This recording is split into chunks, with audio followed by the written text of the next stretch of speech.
Now, we are going to be adding the flour next and our leavener.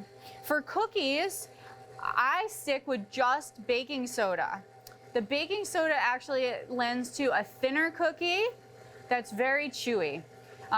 If you like a cakier cookie, you can sub out a little bit of the baking soda for baking powder and it'll give you a little bit of a fluffier cookie. It depends on what you're looking for. So we're gonna start with some of our flour. We're using 2 different styles of flour for this recipe.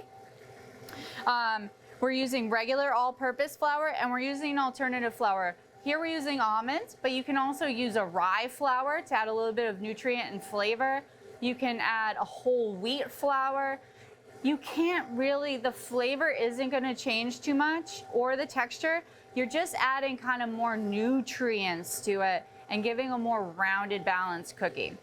So here we are with the flour. We're just gonna shake it in slowly.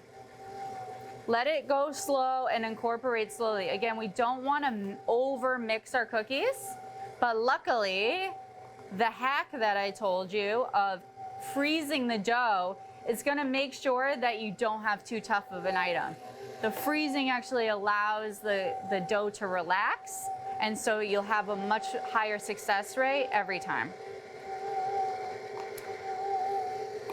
And last but not least, this is our baking soda. Again, you'll see the machine is still on a slow speed here. Everything is just incorporated. You don't want to overmix it. This basic batter is now your basic cookie mix. You can add anything to it. So after this lesson, the recipe will follow. Again, we are going to allow you to have a little creativity with what you add. Chocolate chips, just add chocolate chips. You want to make it a little bit wilder, you can add half chocolate chips and half peanut butter chips. We're actually going to be doing a few different things here. For this recipe that we just mixed, we're going to be folding it in and making it into a bar cookie. Our flavors that we've chosen for that, we have dried cranberries, pistachios, and white chocolate chips. So this is going to be a really fun and interesting bar. That's going to be really great and have a lot of different textures and flavors going on. Again, we're just going to slowly mix everything in so it doesn't splash up on us and it allows the machine to fully incorporate everything into the dough.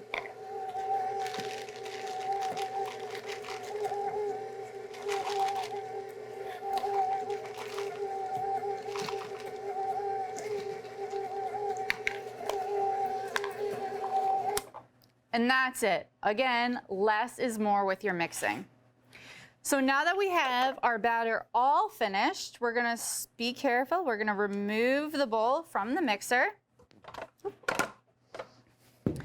Cookie dough is very heavy, so please be aware if you're using a larger batch with a larger mixer, please make sure that if you need assistance in moving the bowl that you're taking it.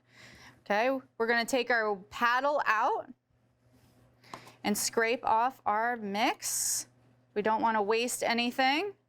Previously, we made the same batter mix, but instead of the ingredients we just added for flavors, we added oats and butterscotch chips. Those we pre-portioned, as you see here, with a scoop.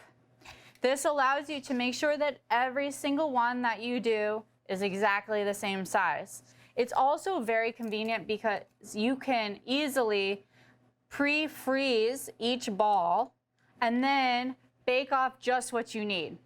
This is really convenient if you want to have an array of cookies, but you don't want to cook off a whole batch at a time. You can make a few different flavor options and then bake off just a few of each batch at a time.